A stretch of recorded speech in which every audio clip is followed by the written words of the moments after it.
কোরআন কি বলে, কোরআন কি বলে আর আমরা কি করি। চলো স্পষ্ট করে কোরআন থেকে বলি। কোরআন বলছে, আমি প্রত্যেক জাতির মধ্যে রাসূল প্রেরণ করেছি। কে বলতেছে?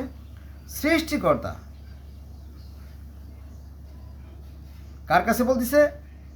নবী মুহাম্মদ সাল্লাল্লাহু আলাইহি ওয়াসাল্লামকে বলতেছে, কারণ কোরআন তো নবীর পর অবতীর্ণ হয়েছে, তাই না? তাই আল্লাহ বলেন বা আল্লাহর ফেরেশতা বলেন, যাই হোক, বলতেছে যে আমি প্রত্যেক জাতির মধ্যে রাসূল প্রেরণ করেছি, শুধু আরব জাতি না, পৃথিবীতে যত মানুষ আছে সবার জন্য তিনি পাঠিয়েছেন। সে কথা বলছেন যে আমি প্রত্যেক জাতির মধ্যে রাসূল প্রেরণ করেছি। কেন প্রেরণ করেছি? এই নির্দেশ দিয়ে যে তোমরা একমাত্র আল্লাহর ইবাদত করবা, অর্থাৎ সৃষ্টিকর্তাকে আল্লাহ বলা হয়, এবং তাগুতকে বর্জন করো, অর্থাৎ শয়তানকে নট অ্যালাউ করো। এটা আছে সূরা নাহল আয়াত নম্বর 36। কত সুন্দর কথা, তাই না?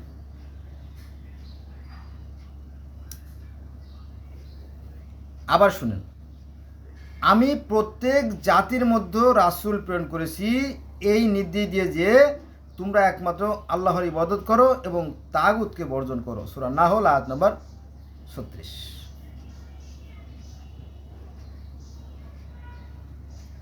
আরেকটা আয়াত শোনেন, আল্লাহ বলেন, নিশ্চয়ই অর্থাৎ অবশ্যই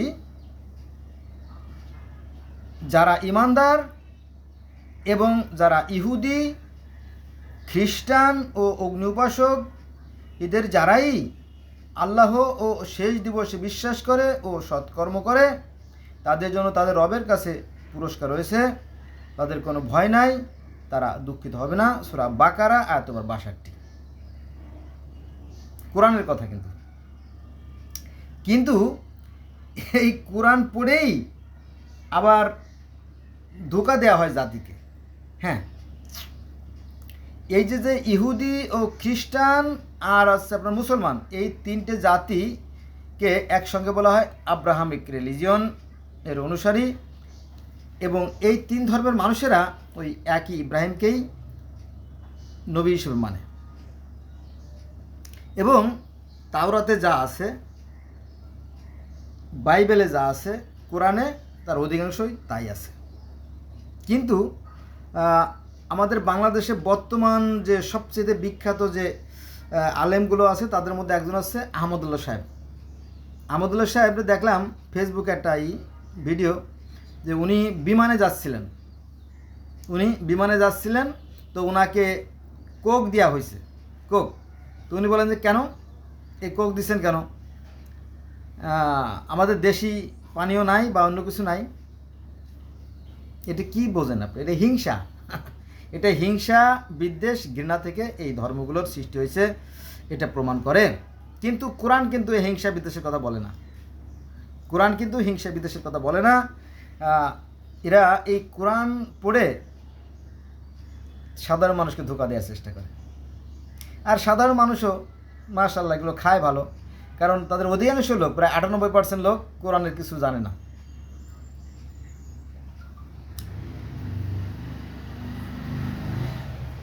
আরেকটা আয়াত শোনেন,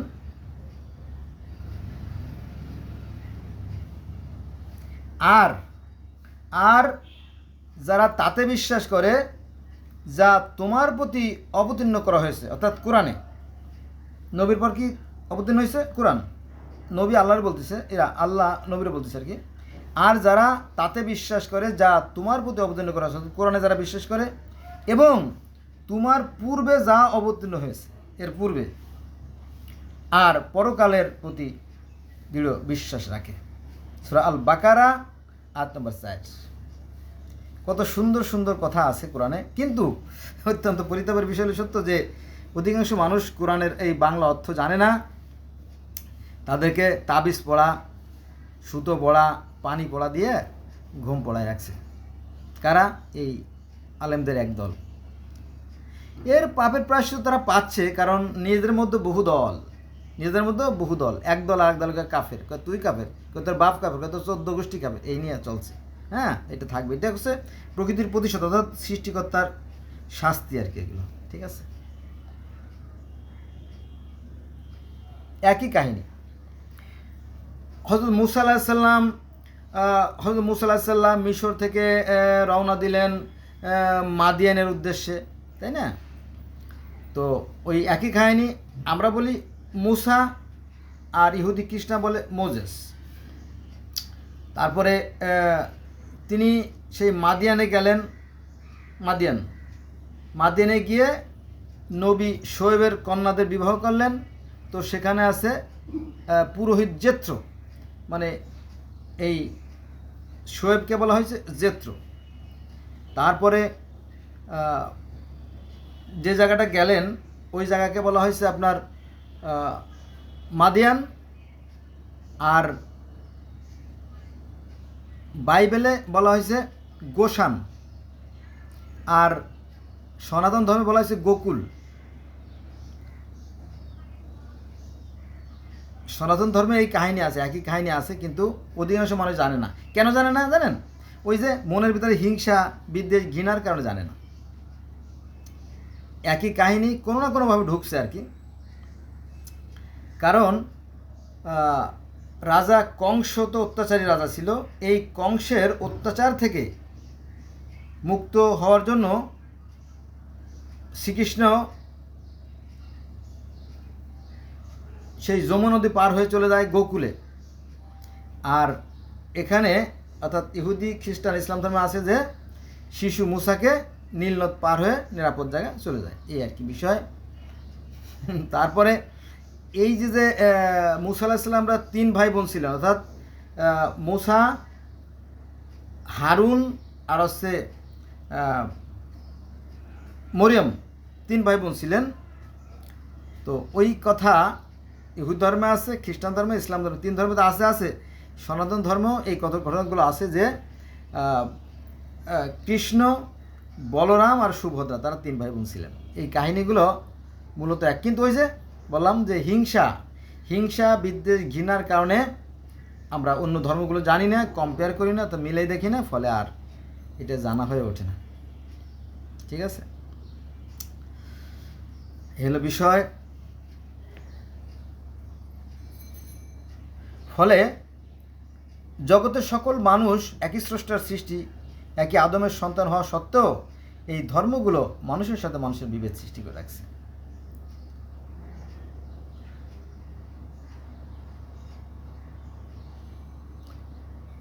আরেকটা আয়াত বলি, দেখেন কি বলা হয়েছে। হে নবী, বলুন যে জিব্রাইলের শত্রু হবে সে জানুক, সে তথা জিব্রাইল তো আল্লাহর নির্দেশে তোমার হৃদয়ে কোরআন পৌঁছে দিয়েছে, যা তার, অর্থাৎ এই কোরআন হচ্ছে কি, যা তার পূর্ববর্তী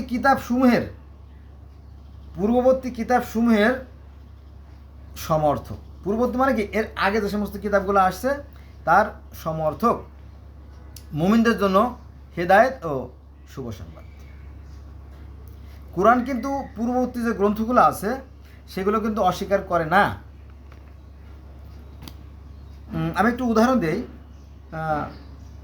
অনেক ধর্মের সাথে তো মিল হয়ে যায়, তবে মুসলমানদের সবচেয়ে বড় কম্পিটিশন হচ্ছে সনাতনদের সাথে, তার সাথেও কিন্তু মিল আছে।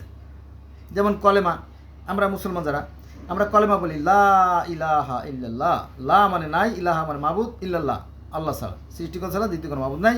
এই একই কথা কিন্তু বেদে আছে। ব্রহ্মা একং দ্বিতীয় নাস্তি, ব্রহ্মা মানে সৃষ্টিকর্তা, একং মানে একজনই, দ্বিতীয় মানে 2, নাস্তি মানে নাই। একমেবা দ্বিতীয়াম, তিনি মাত্র এক এবং অদ্বিতীয়,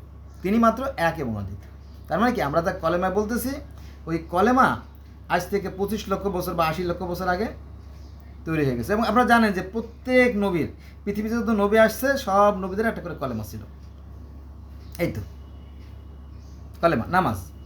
আমাদের ইসলাম ধর্মে 5 ওয়াক্ত নামাজ আছে। ইহুদিরাও নামাজ পড়ে, খ্রিস্টানও নামাজ পড়ে, শিখরাও নামাজ পড়ে। তারপরে সনাতন ধর্মে কিন্তু পঞ্চ মহাযজ্ঞ আছে, অর্থাৎ 5 ওয়াক্ত নামাজের কথা বলা আছে। মূর্তি পূজার কথা আমি বলছি না কিন্তু, ঠিক আছে, সেটা নিয়ে বিতর্ক আছে, সেখানে আমি যাব না। সেখানে কিন্তু পঞ্চ মহাযজ্ঞ আছে, এবং সেই যজ্ঞটা কেমন জানেন? হে বিশ্বজাহানে পরিচালক, হে বিশ্ব ব্রহ্মাণ্ডের অধিপতি, এইভাবে বর্ণনা করা আছে। কিন্তু এই আমি যেটা বারবার বলি যে এই হিংসা বিদ্বেষ ঘৃণা থেকে ধর্মগুলো সৃষ্টি হয়েছে, ফলে এর মধ্যে আপনি শান্তি খুঁজে পাবেন না। ওরা শান্তির কথা বললো, শান্তি আপনি খুঁজে পাবেন না। এটার বিষয়, শান্তি আপনাকেই প্রতিষ্ঠা করতে হবে। শান্তি প্রতিষ্ঠা করলে আপনি এই জগতেই শান্তি যাত্রা শুরু হয়ে যাবে, শান্তি পেয়ে যাবেন। আর বাকিটা তো আছে।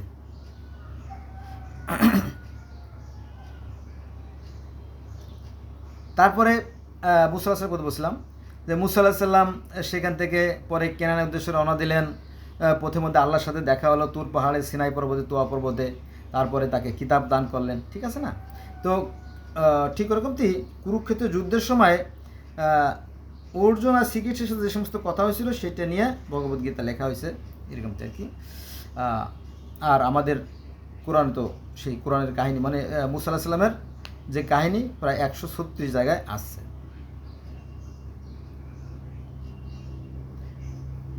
আপনার স্বর্গ থেকে যে দুটো ফলক, স্বর্গ থেকে দুটো যে খোদাই করা পাথরে বানিয়ে দিছিল, সে কথা তাওরাতেও আছে, জবুরেও আছে, ইনজিলেও আছে, বাইবেলেও আছে, কোরআনে আছে, একই কাহিনী। কিন্তু আহমদুল্লাহ সাহেব বললো কি যে ইহুদের কোনো কিছু খাওয়া যাবে না। ঠিক আছে, খাওয়ার দরকার নেই। তুমি যে ভিডিওটা করলে এটা তো ইহুদিদের তৈরি যন্ত্রপাতি। তুমি যে বিমানে চড়তেছো এটাও ইহুদিদের তৈরি যন্ত্রপাতি। তুমি যে কাপড়টা পরতেছো, যে কাপড়টা তুমি পরতেছো, সেই কাপড়টাও সেই ইংল্যান্ডের যে কাপড় তৈরির মেশিন তৈরি করা তাতে তৈরি। তুমি কি নিয়ে অহংকার করো বলো? কি আছে তোমার অহংকার করার মতো? শুধু হিংসা, বিদ্বেষ আর ঘৃণা, শুধু হিংসা, বিদ্বেষ আর ঘৃণা, এই নিয়েই এই ধর্মের যাত্রা। কিন্তু মূল ধর্ম পড়ে আছে। মূল ধর্মের কথা একটু বলি, চলেন বলি। এখানে বলা হয়েছে, আল্লাহ বলতেছে তোমরা বলো আমরা আল্লাহতে ঈমান এনেছি, আমরা আল্লাহতে ঈমান এনেছি, এবং যা আমাদের প্রতি, অর্থাৎ আমাদের প্রতি কি কোরআন অবতীর্ণ হয়েছে তাতে, এবং ইব্রাহিম কাদের নবী? হিন্দুদের নবী প্রহ্লাদ মহাজন, আর ইহুদিদের নবীও সেই আব্রাহাম, আর খ্রিস্টানদের নবী ইব্রাহিম। তো একই ব্যক্তিকে আমরা বিভিন্ন নামে ডাকি। ইব্রাহিমকে প্রহ্লাদ মহাজন হিসেবে ডাকি হিন্দুরা। এটা লম্বা কাহিনী, এটা কিন্তু সবার পক্ষে, মানে কোটিতে একজনও জানে না বিষয়টা। এই প্রহ্লাদ মহাজন দিবারাত্র সেই নিরাকার, সেই সৃষ্টিকর্তার কথা, হরির কথা বলতো। এটা জানেন, ওই যে হিংসা, বিদ্বেষ, ঘৃণার কারণে জানা হয়ে ওঠে না, এই জন্য আর জানা হয়ে ওঠে না, এটা আর কি। তাহলে এবং আল্লাহ কি বলছে শোনেন, আমি আবার গোড়ার থেকে বলি। এটা হচ্ছে সূরা বাকারার 136 নম্বর আয়াত। এখানে বলা হয়েছে তোমরা বলো আমরা আল্লাহতে ঈমান এনেছি, এবং যা আমাদের প্রতি, অর্থাৎ আমাদের প্রতি কি কোরআন, এবং ইব্রাহিম, ইসমাইল, ইসহাক, ইয়াকুবের ও তার বংশাবলীর উপরে যা অবতীর্ণ হয়েছে। এই যে আচ্ছা, এবং মূসা ও ঈসাকে এবং অন্যান্য নবীদের প্রতি, অন্যান্য বলতে কি অসংখ্য নবী, লক্ষ লক্ষ, তাই না? অন্যান্য নবীদের প্রতি তাদের রব মানে কি, এখানে সৃষ্টিকর্তার কথা বলা হয়েছে, রব বা আল্লাহর কথা বলা হয়েছে, যে তার পক্ষ থেকে যা দেওয়া হয়েছে আমরা তাদের মধ্যে কোনো পার্থক্য করি না। কোরআন বলতেছে যে অতীতে যে সমস্ত নবী রাসূল আসছে এবং অন্যান্য নবী রাসূলের প্রতি যে সমস্ত কিতাব অবতীর্ণ করা হয়েছে আমরা তাদের মধ্যে কোনো পার্থক্য করি না, এবং আমরা তার কাছে আত্মসমর্পণ করি, আল্লাহর কাছে। এটা হচ্ছে সূরা বাকারা 136 নম্বর। কিন্তু মূলে আইসে বিভেদ, যত রকমের মানে বদ কথা আছে, যত খারাপ কথা আছে, যত মন্দ কথা আছে, সব আলোচনা হয় কোথায়? ওয়াজের মাঠে। আবার বলে কি ঠিক কিনা? তো একটা জাতিকে এরা ধ্বংস করে দিচ্ছে, অথচ আমরা ভালো একটা নিয়ামত পাইছিলাম, সেটা আমরা কাজে লাগাতে পারলাম। অর্থাৎ কোরআনের কথা বলতেছি আমি, কি এর বিষয়ে কোরআন কিন্তু সাম্যের কথা বলে, ঐক্যের কথা বলে, বাতিলের কথা বলে, কিন্তু আলেমরা বলে না। এরা বিভেদ সৃষ্টি করে রাখে তাদের নিজেদের স্বার্থে। হ্যাঁ, আর একটা আয়াত বলে শেষ করি। আল্লাহ বলতেছে প্রত্যেকের নির্দিষ্ট দিক আছে, সেদিকে সে মুখ করে। সূরা আল বাকারা আয়াত নম্বর 148। দেখবেন যে পৃথিবীতে যত ধর্ম আছে, 4,000 4,500 ধর্ম আছে, তো সবাই কিন্তু একজন সৃষ্টিকর্তাকে মানে এবং তারা তাদের ভাষায় সৃষ্টিকর্তাকে ডাকে, তাদের নিয়ম পদ্ধতিতে সৃষ্টিকর্তার আরাধনা করে। হ্যাঁ, এই সব কিন্তু একই আছে। 2জন সৃষ্টিকর্তা পৃথিবীর কোনো ধর্মে নাই, কিন্তু হুজুর জোর করে বানায়। ওই দিন দেখতেছিলাম মসজিদে হুজুর বলতেছিল যে জানেন হিন্দুরা 12 মাসে 13 ভগবানের পূজা করে, অথচ 13 ভগবান, 14 ভগবান, 15 ভগবান ভগবদ গীতাও নাই, বেদেও নাই, কোথাও নাই।